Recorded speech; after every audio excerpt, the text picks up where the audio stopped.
Kita berani mengambil risiko apapun supaya karya Roh Kudus itu bisa menjadi hadir dalam diri kita. Dan kita bisa diubah oleh Roh Kudus itu dalam hidup kita. Dari kisah Nikodemus ini, kita bisa mengambil pesan untuk hidup kita. Bagaimana kita diperbaharui oleh Tuhan, menjadi orang yang makin percaya kepadanya. Kalau kita itu selalu membuka diri pada bimbingan Roh Kudus, pada Tuhan. Melepaskan segala ketakutan yang menghinggapi kita. Mungkin mulai hal-hal kecil.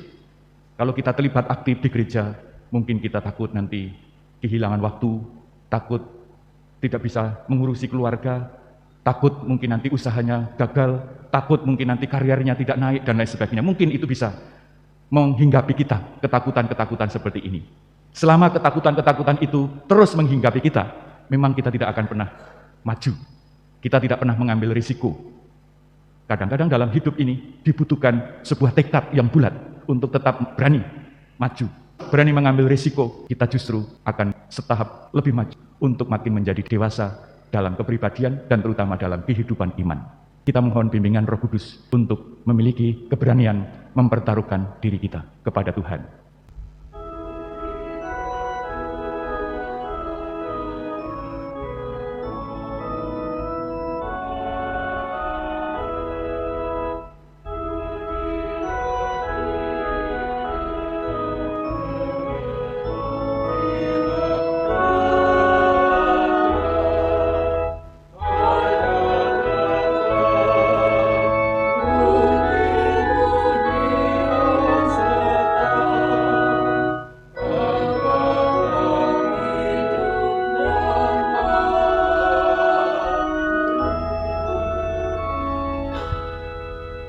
Dalam nama Bapa dan Putra dan Roh Kudus. Amin.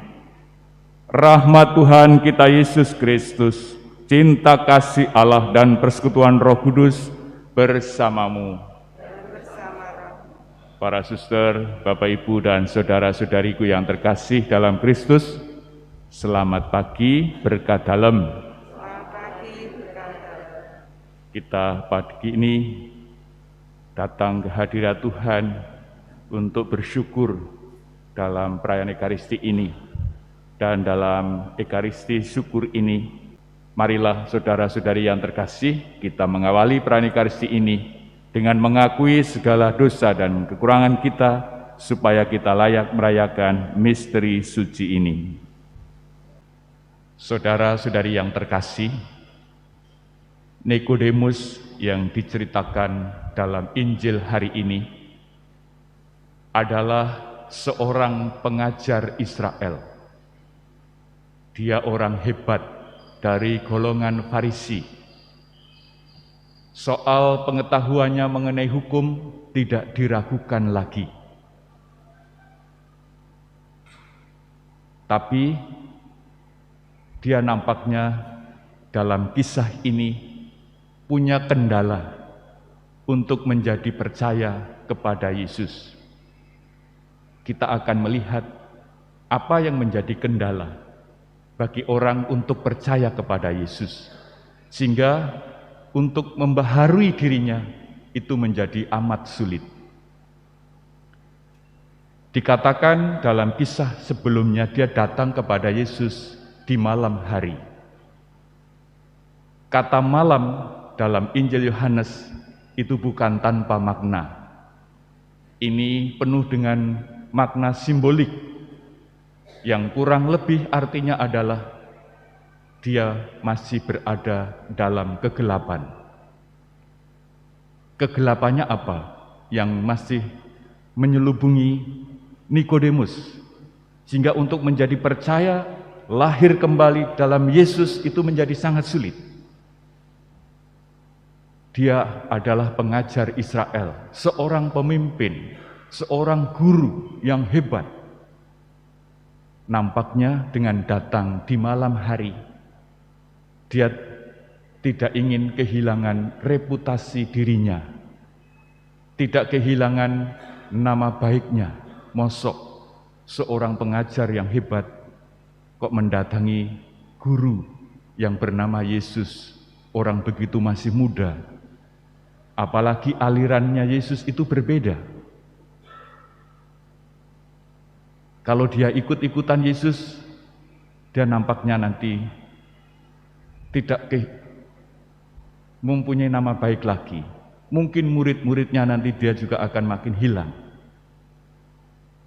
Saudara-saudari yang terkasih, kira-kira yang menjadi kendala dari Nikodemus saat itu untuk menjadi percaya kepada Yesus adalah terkait dengan persoalan-persoalan ketakutan akan dirinya menjadi kehilangan reputasi, nama baik, kehilangan pengikut dan lain sebagainya.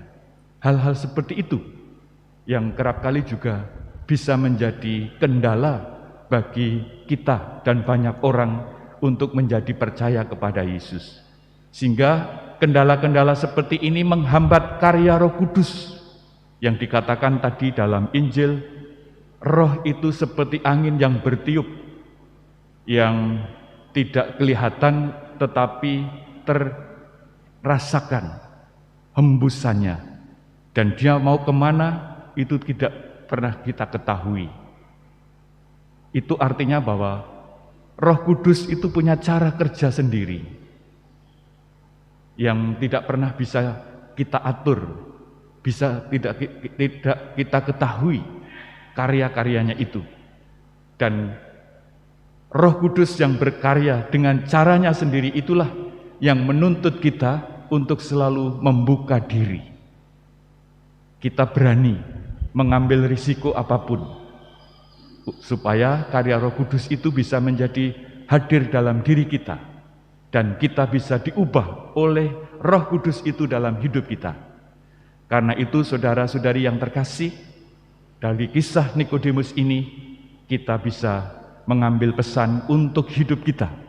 Bagaimana kita diperbaharui oleh Tuhan menjadi orang yang makin percaya kepadanya kalau kita itu selalu membuka diri pada bimbingan Roh Kudus, pada Tuhan, melepaskan segala ketakutan yang menghinggapi kita, mungkin mulai hal-hal kecil.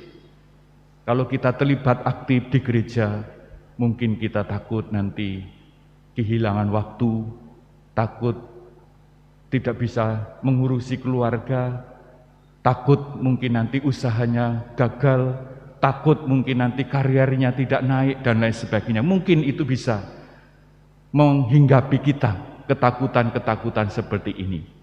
Selama ketakutan-ketakutan itu terus menghinggapi kita, memang kita tidak akan pernah maju. Kita tidak pernah mengambil risiko. Kadang-kadang dalam hidup ini dibutuhkan sebuah tekad yang bulat untuk tetap berani maju. Dan ketika kita berani mengambil keputusan, termasuk berani mengambil risiko, kita justru akan setahap lebih maju untuk makin menjadi dewasa. Dewasa dalam kepribadian dan terutama dalam kehidupan iman. Kita mohon bimbingan Roh Kudus untuk memiliki keberanian mempertaruhkan diri kita kepada Tuhan. Kemuliaan kepada Bapa dan Putra dan Roh Kudus, seperti pada permulaan, sekarang, selalu, dan sepanjang segala abad. Amin. Marilah mewartakan misteri iman kita. Setiap kali kami makan roti ini dan minum dari piala ini, wafat-Mu Tuhan kami wartakan.